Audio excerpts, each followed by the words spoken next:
Welcome to Diary of an Unemployed Actor with me, Milo Dennison.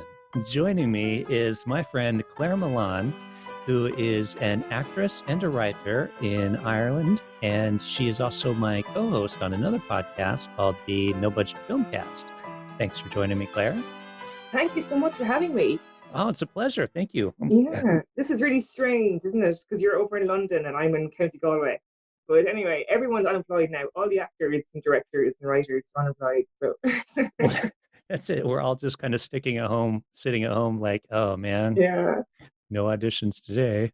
I know. I'm just watching Netflix. Like the Tiger King on Netflix is really good. If you haven't watched it, watch it. I will check it out. It's yeah, it looks interesting. It's in my queue, so I'm Yeah, looking forward to seeing it. Okay, well, thanks for being on the show. So no problem. one of the reasons why I wanted to talk to you is because I know you, which is helpful, Yeah. and but I would like to get kind of, you just finished doing a play, and I thought it would be interesting for kind of what I'm thinking about this show is a bit of like informational as well as other actors trying to make a living. And one of the things that I really love about you is you do a great job of creating work for yourself. And I just kind of want to hear a bit more about that. Like first, let's jump to the play later. But first, I guess we should start with, for our audience that doesn't know you, what's a little bit of your background? What got you into doing theater and performing arts? So it was actually during the recession, 2009, with a really bad recession in Ireland.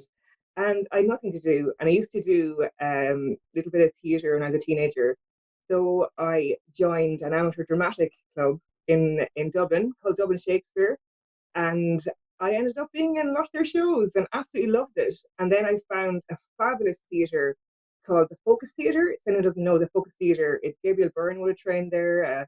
Joan Bergen, the big costume designer, trained there. Tom Hickey, anyone who knows Tom Hickey from Ireland, you probably don't know him, but a lot of people in Ireland, he's very famous. But of course, Gabriel Byrne was the big A lot of actor people know behind the Gabriel Focus Byrne. Yeah. Theatre. Hmm. So I spent 2 years there working behind the scenes and training their studio and making lots of teas and coffees for actors and writers. And you wouldn't know who'd turn up, like Frank McGuinness, I don't know, he's a big famous playwright, or Shane McGowan turned up one night as well, and he put his feet on the stage.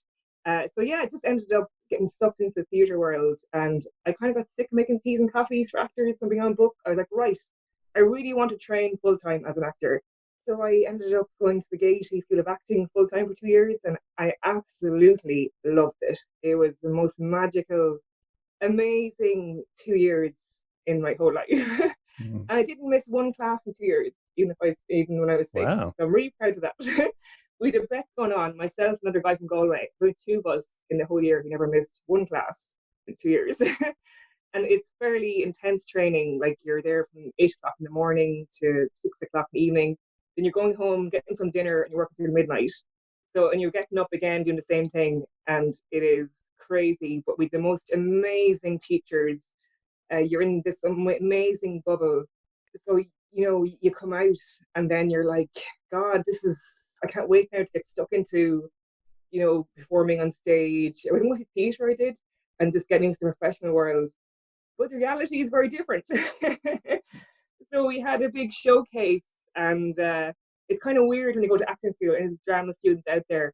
You have a big showcase, and then you sit around the pub afterwards, and someone's phone rings, another person's phone rings, and they go off. And they have meetings with agents, or they're running up to audition for Game of Thrones or the Abbey Theatre, and you're thinking, "Oh my God, I'll be next." But I ended up not getting the agent. Coming out thinking, "Oh my God, what do I do now?" So I had such amazing training, and I felt like all these skills I couldn't use. So I ended up getting out of Dublin for a while because I ran out of money. I ended up down in County Galway, and I was like, right, I'm going to create my own work. I'm not giving up, you know. So, and we'd one class in the Gaiety called Manifesto, where we'd get a theme every week, and we'd have to create a theatre piece.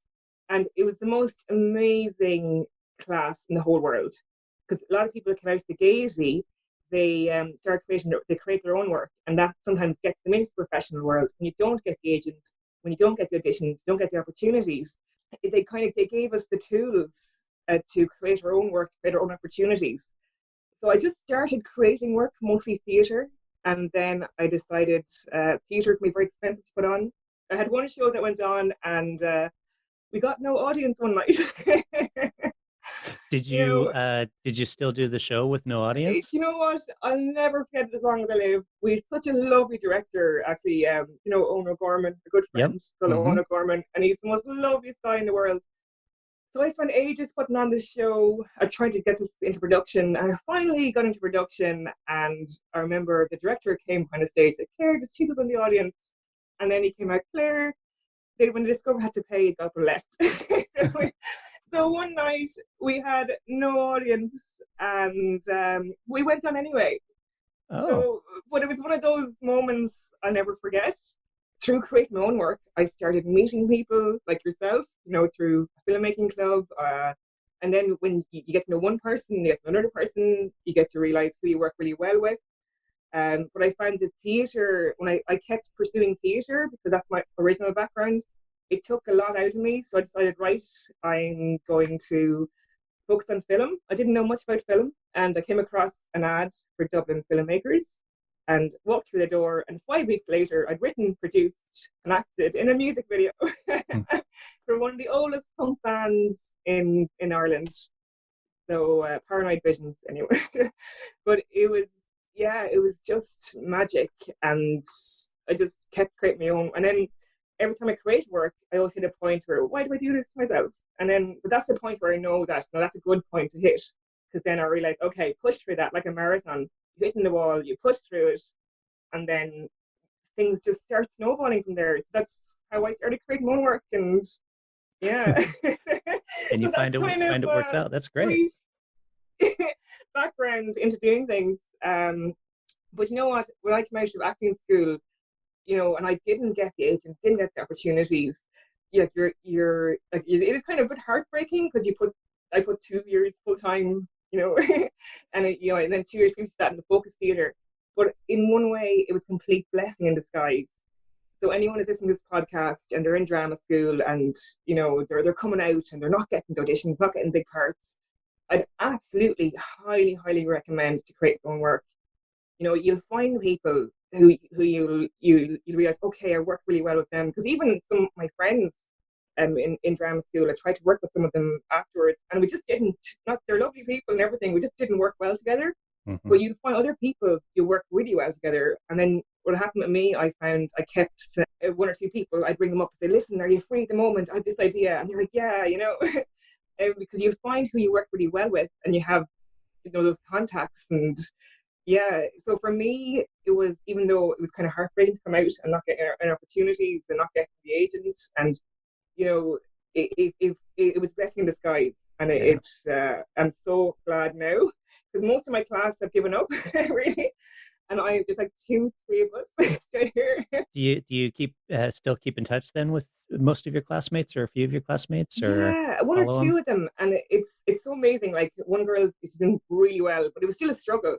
Like I still temp, as I work as a temp. I'm lucky because I really good relationship with some temp agencies in Dublin, and so it is really tricky because I don't make a living off acting or writing. Like, it is my ambition, but it is so tough sometimes because you're trying to earn money to pay your rent, to also invest in films and in theatre, because if you're not funded, it's tricky to get funding. But you have to compartmentalize your time, I find. Yeah. So when I was working, I'd work say 9 to 5, and usually I used to do a lot of reception work, which is great. I don't know if you've ever done reception work, but No, which is no, no. brilliant, I would because do the thing reception is, work. Yeah, go to floor two and do this and yeah. sure. Hmm. But what's great about reception work? It doesn't take much out of you. So if you're working as an actor or a writer, when it's quiet, a lot of the time you don't actually mind you opening your notebook, or you can do it discreetly. Hmm. And and it's brilliant for the writing side of you. Like I advise any actors out there who feel they can't write, just write. Like allow yourself to be awful. Like, because if I was telling a trick I discovered about writing, allow yourself to be absolutely terrible. Because if I say to myself, I want to write a world class play, I would never write one word. But if I said to myself, I want to write the worst play in the whole world, I'll Hmm. have a million pages written. But it is, I advise people, if they're if they to pay the rent, get kind of jobs like reception work or very light administration work, because you can't work a really heavy job and then Go do home and acting, then write writing. or go to your Yeah, a rehearsal or what. Yeah, exactly. Right after you absolutely. get off work. And Yeah. it's tricky though, because sometimes auditions are during the day, but if you're honest with your employer, like I was very good. My previous temping job, I say I got auditioned for an ad, and I had to literally run up for for an hour up the road to the audition and run back, and they were so good about it because I was very open about, okay, this is what I'm pursuing, I'm an temp. But some actors, they're not open about it with their employers, and sometimes the employers don't understand. But if you can, especially if you're a temp, they know like you can quit tomorrow. But yeah, if you're open with your employer and say, listen, this is I'm an actor writer, and don't be ashamed, because people are sometimes ashamed to say I'm an actor writer. If you're acting, you're writing, own it. I mean, absolutely own it. But yeah, and be open with your temp employer that, okay, this is what I'm doing, because they will let you off most of the time to go for their audition up the road, or because sometimes call back to the last minute, and it's Yeah, tricky. that's a hard thing sometimes. I think that when you're trying to balance that, having a day job with also trying to follow your passion of being in acting, because I don't think people a lot of realize that get a call and be like, "Hey, we have an audition for you tomorrow at 1 o'clock," and it's like, do I go to work tomorrow at 1 o'clock, or do I skip work and go to the audition? Or in your case, it's have a good working relationship with your employer and be like, "Hey, can I take off for an hour, run to this audition?" And that's a good way to do it. And it's really good because there's, they really, my employer, they really respected me then, and I really respected them. Because when I was there, I like, we're doing reception work, like I'm reliable, and then so they trusted me. Look, I'm just going to go off for 2 hours, and I'll be back. Because they know what I'm doing. It's not as if I'm Yeah, doing shopping for 2 hours or something. But one thing it's very tricky because you can burn out very quick when you're creating your own work. Yeah, so you have to be very careful that if you are working during the day, a normal job, you have to look after yourself really well. Some of the rehearsals I had, I was producing it as well. I was able to control the timetable, but that's not always possible, because there's someone else, you're in a show and someone else is producing it. Sometimes they could be rehearsing during the day. But I don't know about the situation in London, but in Dublin, a lot of the time, actors are working temping jobs 9 to 5 if yeah. they're not earning a living from it. And you'll find, okay, they will do a lot of evening rehearsals. So then you're still keeping that muscle going. You're still acting. But it can be extremely exhausting. So you have to really mind yourself. Take those, like what I found working on my stuff, take pockets of time to just chill out and just have time to yourself. Because I find sometimes when you're around people producing stuff, it can be, you just want time to yourself just to, So what do you do? What's your relaxation, chill, get out of thinking about acting method? I do love going to cinema because the phone is off. It has to be the cinema more than Netflix, because when you're in the cinema, the phone is off completely. No one can ring you. My favorite place to go, if anyone is in Dublin, is the IFI. So that's the Irish Film Institute. It's a little haven for me. So what I do is I go in, I get a cup of tea. There's no little takeaway tea place you can just in the IFI and sit in the cinema, and you come out and you just feel refreshed. Or another thing as well is just watching anyone who's in the UK with Love Island was my thing. Well, I Love know you're. Island, the reality show? It's kind of weird, but because it's kind of brainless reality TV, and when I was working on the show it's worked on, it was so brilliant just to say, okay, right, I'm going to take a break now from 9 to 10 and with Love Island.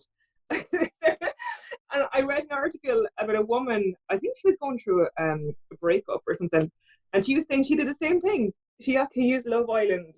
I know it sounds crazy, but it was an hour I used to look forward to every night.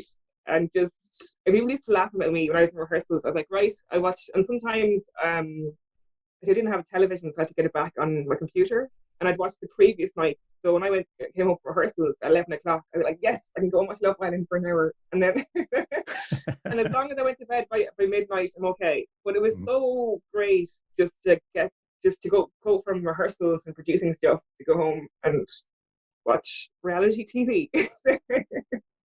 That's great. Whatever works for you, I think, is the thing. I mean, it's nice to to kind of power off from thinking about like the projects that you're working on and having something else. With your so because one of the things I did want to talk to you about because you wrote and produced a play here a couple months ago, Yes, I and it did. was interesting because you timed it just before the coronavirus outbreak. You were able to actually get it done before everything got shut down, which is nice. This obviously was crazy because obviously we didn't know this coronavirus would happen. And so I was part of this festival in Smock Alley, which is absolutely one of the most amazing festivals I've been a part of, called Seen and Heard. And it's in, so anyone doesn't know, Smock Alley is one of the oldest theatres in Europe, and it's in Temple Bar in Dublin. So it's a festival in Newark, and there's 109 shows. And I didn't even think I'd get into the Blooming Festival. So I sent off a pitch, and all of a sudden I got in. I couldn't believe So, it. I have to yeah, so say. to backtrack it, so Yeah. how did you hear about the festival and how did you decide what to pitch? What's the pitching process? So basically, the festival, original festival, was called Collaborations, and it came out of my class in the Gaiety Mhm. originally. There was so then it kind of evolved, and we went from collaborations to Seen and Heard. So it was literally 5 or 10 minutes up to maybe even an hour of new work being presented every year in Smock Alley. So they do a call out in October, and so it's very expensive to rent theaters. Anyone who knows, it can be anywhere from 2,000 to 6,000 euro a week to rent a theater. So it's very prohibitive. But this festival, it opens up to people like myself that we can go into a fabulous theatre and get support and put on our new work. When I saw the call out in October, I was sitting at home in Ballinasloe for 2 weeks. And I was it was actually during remember Storm Lorenzo. No, remember Storm Lorenzo? Anyway, it was back in October. I was sitting out the back, looking after the cats. I look after from feral cats. Worried about they might blow away. I was bringing in rocks from the garden. Meow. I was a bit worried, you know. Uh, And yeah, I was bringing rocks in the garden just in case it hit the window. Yeah, my mom asked me to do that. So I was like, okay. I was like, this is very fun. And then I was like, wow, there's a when the storm never arrived and there's warnings on television, and I thought there's a play in this light bulb moment, a play called The Storm. And so I pitched it. It was one thing they looked for in application was samples of your previous work. So I had that ready to go, my previous work to show what I could write. And then I pitched The Storm, and they liked it, and I got in. And I originally asked for the smaller space in the first week, but I got the larger space in the last week. So it was crazy. I didn't think I'd get in. was there also an interview process, or was it solely based on the quality of your pitch, or? It was solely based on the quality of the pitch. And Mhm. actually, 2 weeks before, I just finished a terrific course about how to pitch for film. So I used some of those techniques in writing. And so the course I did, they said pitch in concrete images. Mhm. So if you're standing up and you're pitching something, you don't want to waffle. So I kind of took that sample and I pitched in concrete images with a paragraph, when I wrote it. What do you mean by concrete images? So if you're like talking about like a storm is fast approaching, Mhm. if I said there's kind of a storm somewhere here, there, I see. well, I would So say a storm is approaching in a small village in the west of Ireland, rather than yeah, there might be some wind there's kind blowing of a at weird some bit of place. wind over there. Yeah, that makes So that sense. kind of stuck in my head, which I'd done a lot of kind of written applications before this and being mostly unsuccessful. But yeah, that's one thing. If you're writing or creating work, learn how to fill in application forms, learn how to pitch. Mhm. Because even if you have the most amazing idea in the world, if you can't pull it across, people, they won't see it because they solely went on my pitch, but also my previous work. The previous work that you also sent in with the pitch? Yeah, Okay. yes. So that was the show that no one turned up for. Yeah, okay. But to the show, it was actually one of the easiest applications I filled out because I had a folder in my computer showing like all the pictures from my previous show, Mhm. and I had samples of work. because I was filling out other application forms and I had to put samples of work. So always keep a record of all your stuff. So it was so simple then to be like, okay, hi, here's the sample of my previous work. They know the style I'm going for as well. And then here's the pitch. But it's kind of mad because hadn't approached actors yet. I hadn't a director. So it was literally one of those moments where I was sitting at home in County Galway, light bulb moment, concrete images, pitch, previous work, sent it off, forgot about it, didn't think I got in. And all of a sudden I got in. And then I said to my friend, oh my God, will I go for this or not? And one thing I'd advise, if you're actually terrified of something, that's the point where you go for it.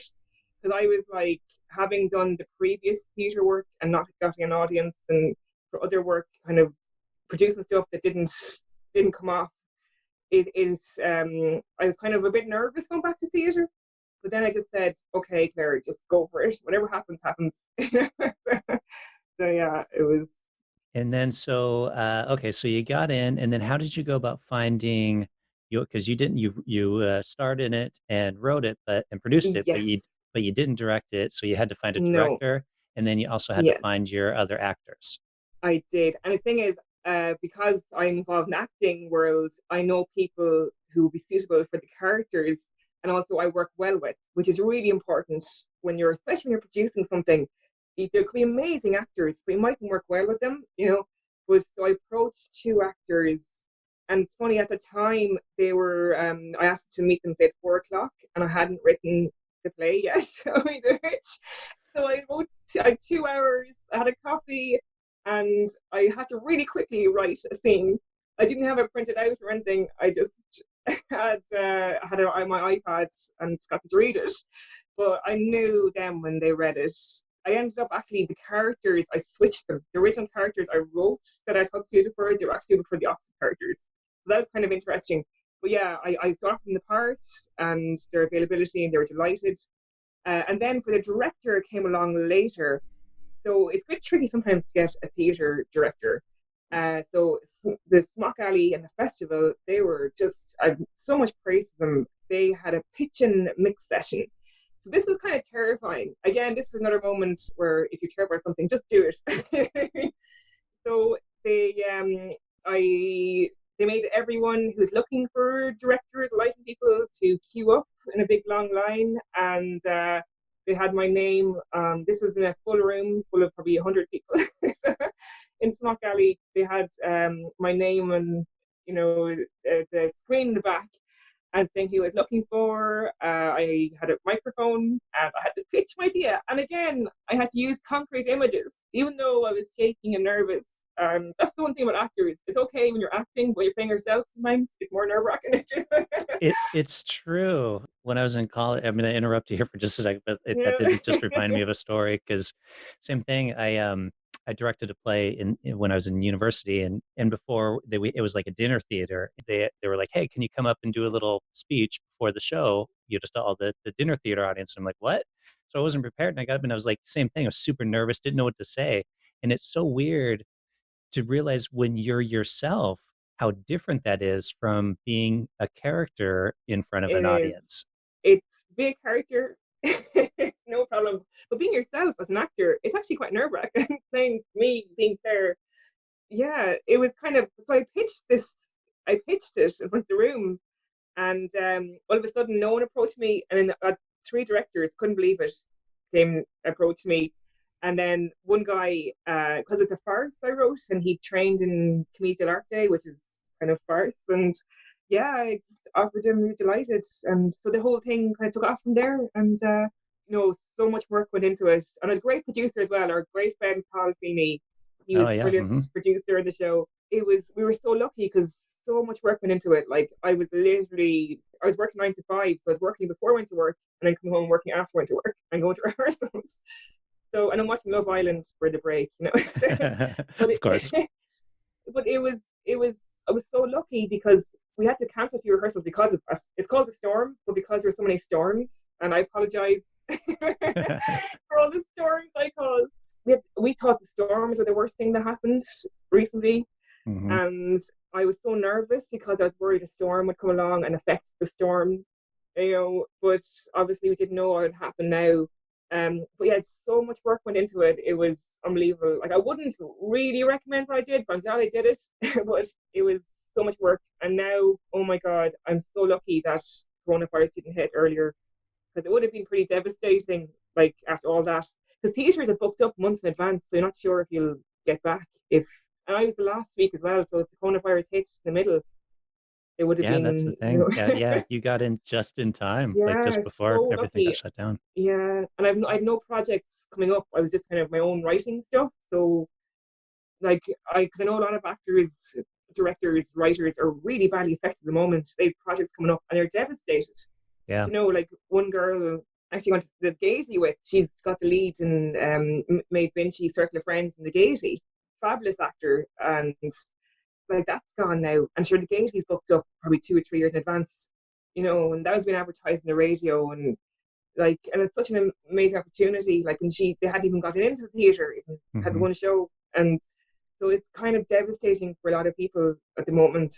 Or obviously our health is more important than anything, so we just have to batten down the hatches and maybe write as well. This is a good time for actors to write. So Yeah, yeah. that's the thing. I mean, yeah, you don't have to yeah, you can write, and I think it's good to Yeah. some write material, especially as an actor, because it kind of gets you Yeah. thinking about what you're capable of doing and what you're not. And do you Exactly. find when you're writing characters for yourself, do you think about your range as an actress, like, can I play this, or is this something I want to play, or what's your thought process with when writing characters for yourself? So I never think about my range or anything. I just think I'm attracted to certain characters and they're probably the complete opposite of me. Like I know it sounds really bad. I love playing bullies and stuff and people who are kind of mean, and I don't think maybe I am, but I'm not really that mean. I don't, but I love like playing people that like characters I would never get cast in, like inner city Dublin. Like I would never get cast as inner city Dublin. No one would bring me in for that. But I love playing them. Or Can you do an inner city Dublin accent? yeah, I try. You know what I mean? You know what I mean? Yeah, I had to learn. I learned one for a sketch I did, and I don't know anyone who's based in Dublin, but FM 104 is the best radio station to learn a Dublin accent, or even just go out in the street. I live in Dublin normally, and just listen to people. But I love accents. Like we had a great coach in the Gaiety, Carl Quinn, who taught us about accents and how to break them down. And it's something that I have to work really hard at.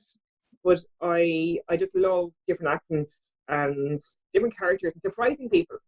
Like it's great to create characters. Yeah, I like playing comedic kind of characters, and sometimes I just walk in the street and I see something and it's like, aha, that's good. And there's kind of especially creating, there's kind of a giddiness to them. I don't know what it is really. I just trust my instincts, and yeah, it's kind of weird, but it's kind of tricky because when you're in your own stuff and someone else is directing you, I find sometimes you have to earn your place more because if you're casting yourself, you kind of have to prove to people that you're right for this part. Even with the storm, I love the character, but when the director said to me, "Oh God," I think when I read it at first, I thought you were too young for the character. But then when I showed him, what I was getting at, he completely, understood. But yeah, it is something. Sometimes when you're acting your own stuff with other people, you have to work 100 times harder to prove that you've earned your Yeah. place. 'Cause sometimes I've been in my own like just readings and stuff, and love the play, but they kind of run away with it, and you're like, like it's great, but yeah, you do sometimes have to prove yourself. It's like Sylvester Stallone in was it Rocky? Was it when Yeah, where he had to Rocky. prove that he they didn't want to cast him in it. Yeah. That's the trickiest part. But no, like if you love acting, take a chance, create that character. What's the worst can happen? Okay, you fall flat in your face, you learn from it. There's like that's why temping work is great if you're not earning money as an actor because the characters just come at you. It's like as a receptionist, you don't have to go very far, and there's so much inspiration. And it's I love taking people I see in the street or well, not, don't worry, I won't put you in a play. My friends, But my friends like, please don't put me to play, you know. But no, just elements of different things and the way people behave and putting on paper and then exploring that. I just find it fascinating. Like I love writing, I really do. But there's something special about writing something and then stepping into the character. And Hmm. like with Maureen in The Storm, it was fascinating. That's why I love working in theatre as well, because you had the few weeks to explore the character. And we had a great director, and he was able to. We did a lot of physical theatre and character exploration. They don't get in film, so I was able to find. It's like this. She had to talk to me. You know, I created the character. The character began to talk to me, and I felt very sorry for her. It's really weird, even though she came from imagination. It was lovely to step into her shoes and find her physicality that was pretty different for me, you know. And that's what's magic about acting, and that's what's magic about writing and acting, because you get to, like, if I could, I otherwise I'd be sitting here until I'm 80 or 90, you know, waiting for parts like The Storm. Just create them and just see what happens, you know. Yeah, well, I think that's the encouraging thing about your story for people listening is exactly if you get out of school and you're not getting those calls that you think you're going to get, find your own work. Like the way how I met you was through mutual Mm. filmmaking friends because we're both part of similar groups. That you mentioned the Dublin filmmakers group that I was in when I was in Dublin, and it's people that want to create work for themselves and work with other like-minded people. And then yeah, that might not get you any like paid work through that, but it might lead you to somebody who might then lead you to somebody who might work, it might get you into a project. Or in your case, you had a project that you were working on that you wanted to do, and you had this network of people that you were able to call upon to bring in into that project. And so that's the key, is to just get out there and if you're not getting Absolutely. the work, create the work. And it's weird because the people in from my drama class who came out and got auditions and you know the agents, and you're like looking at them, oh my god, you know, there's a bit of panic in there, and it's going to happen to 99% of drama students. But a lot of them didn't create their own work. They weren't pushed to do it. They were just relying on agents. They're not no longer working in the industry. But if you love something so much, like if you love acting, writing, producing, you know, you that drive will push you to go out there. You'll find people you work well with. And it's like a spider web of a net of people. You know, like you work with one person, then another person, and even doing these like filmmaking clubs is amazing. Like, and then see, there's a thing called Kino, which is I remember we did one. Hmm. Years Was ago, it yeah. 3 years ago? I'm actually must the Sting. Remember that about deadly nettles, which is kind of relevant now. But you Deadly, know, deadly, it's deadly. deadly. It's just kind of crazy now. But even say truth to Kino, I'd written a sketch and I stood up and was looking for a composer. A girl stood up and all of a sudden we were down her studio the next morning recording a parody of a song. And she's like a really good friend of mine now, and she's composed music for like two of my two films I produced.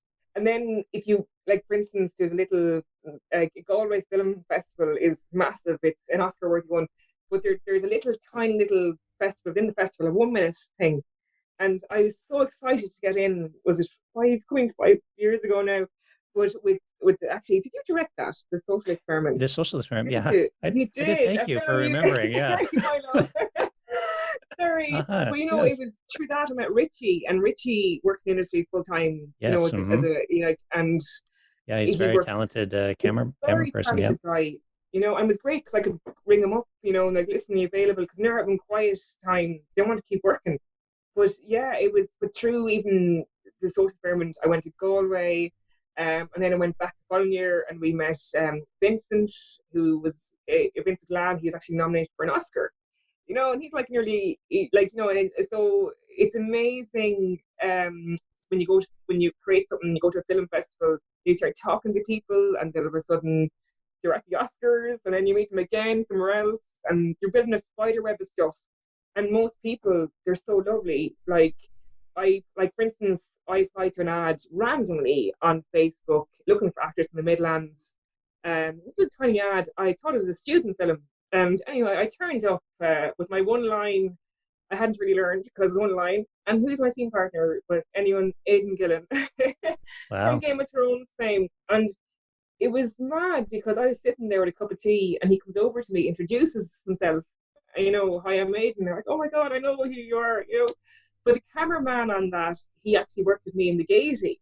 So it was lovely to know someone familiar and then seeing Aidan Gillen and seeing how he works and seeing how like I was sitting opposite him for like a few hours during the scene. I had to improv off the one line I had, which was amazing. Like off this amazing actor, but just seeing how polite he was, and he'd asked the director if he needs to change a little word, or it was lovely to see that someone at his level, and how he came over to me and made me feel comfortable. But that all came from a little ad on Facebook. Oh, that's I great. spotted, and yeah, and there are people at the top of their game, and it's so lovely to meet people at the top of their game who are just so polite and hardworking and so talented. And that's the exciting thing about being an actor, writing. That's great. Well, we should probably roll this up here pretty soon. I guess if people want to track you down, is there any social networks that you're on that we should let Yes, people know I about? have a website which I must update actually, claremillane.com. It's really good to have a website. I invite some of my actor friends to have it because or a Facebook page as well. But just you can update it, especially if you don't have an agent who's not updating your stuff. You can put up photographs and update it, and it's a really good idea. And also, if you have like for actors to have little business cards or something, so like festivals, you can hand them out with your website on it. But yeah, claremillane.com, and you can keep up to date with what I'm up to at the moment. But obviously, I'm writing at the moment because we're all in lockdown. But hopefully, this will be a really creative time for actors. I've advised my actor friends. I had a really good talk with an actor friend recently, and I said, this is the time now to sit down and write all the stuff you said you'd write. Yeah. And it is just try it. This is a great time when we're not out filming stuff, just to sit at home and write and create stuff and get stuff planned when hopefully this quarantine phase will be over. And yeah, it's very strange times at the moment, but hopefully this is time to be creative, isn't it? Yeah, that's what I'm using it for. Well, great. Thank you, Claire. This was fantastic. You were so talkative there too. I hardly even had to like say anything. It was great. It was just Sorry. like, da, da, da, da, da. I'm like, this is sweet. I don't need to ask any questions at all. It's an easy interview. Totally. It's fantastic. Perfect. Well, thanks for joining me. And thanks to the audience for listening. If you enjoyed the show, please let me know. You can leave a review on Apple Podcast or whatever other podcast platform you are listening to this on. And I will say thank you and talk to you next time. Bye. And stay safe and healthy. Bye. Perfect.